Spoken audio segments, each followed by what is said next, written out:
I'm going through this every time we enter the first months of the year. I go through this contemplation period where I think about what all I have emerged into as a mother. And because, the birthdays, I'm more focused on the little ones' birthdays than my own birthday. But every time I reach this point of the year, I contemplate just how much I have changed as a person. I realize now, or even then, maybe not then, but I realize that at the birth of my children, each one, I gave birth to a version of myself. I gave birth to a version of myself that I did not know existed prior to having these children. Okay? And so let me give an example.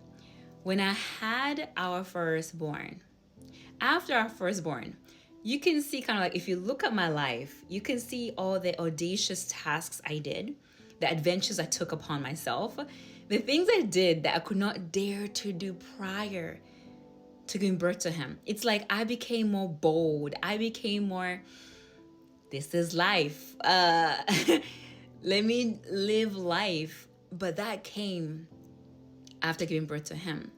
And also, I don't know if it's mainly because I had a birth plan, I stuck to the birth plan, and I powered through the birth plan, even when I met resistance in the medical field or not.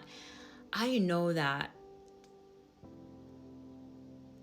it's like, I don't know what it is, but I need to find the scripture for it. But it's like when I gave birth, I birthed a version of myself that I did not know existed within me.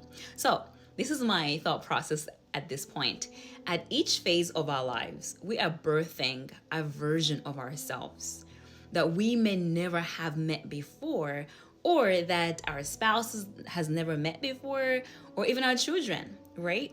There is this thought that each child meets a different mother, each child meets a different father, because every time they are young, you're going through different parts, like different phases of your life. You know different things, you're going to treat them differently. Even when you really, really, truly try to treat them the same, you treat them differently because they have met a different you.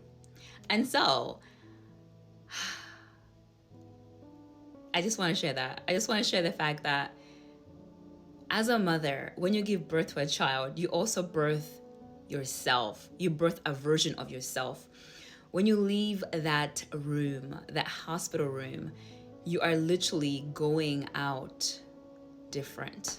Whether you are aware of it or not, you're going out different. A different version of you. It could be a more patient version of you or not patient version of you. Either way, it's a different version of you. But has anybody else experienced this where you're just like, this is life, I enjoy it. You become more bold. You do things like skydiving. You do things like traveling far away. Like, we did some crazy stuff after we had our baby. So it really has me like, wow, I did all that because I had him, or because I had gained that boldness after I gave birth to him and then to a version of myself. I cannot be the only mother who feels this. I need to find a scripture to back this up. All right. And so parents, actually, especially mothers, I want to recommend that every time your child has a birthday, you pray this similar prayer for them. You can find the scripture in Genesis 49, verse 25. And it talks about the blessing of the breast and the blessing of the womb. And so you just declare, holding your womb, that as you came through the gate of this womb, may you be blessed. May the blessing of the womb and the blessing of the breast overtake you. Those are blessings, huge blessings.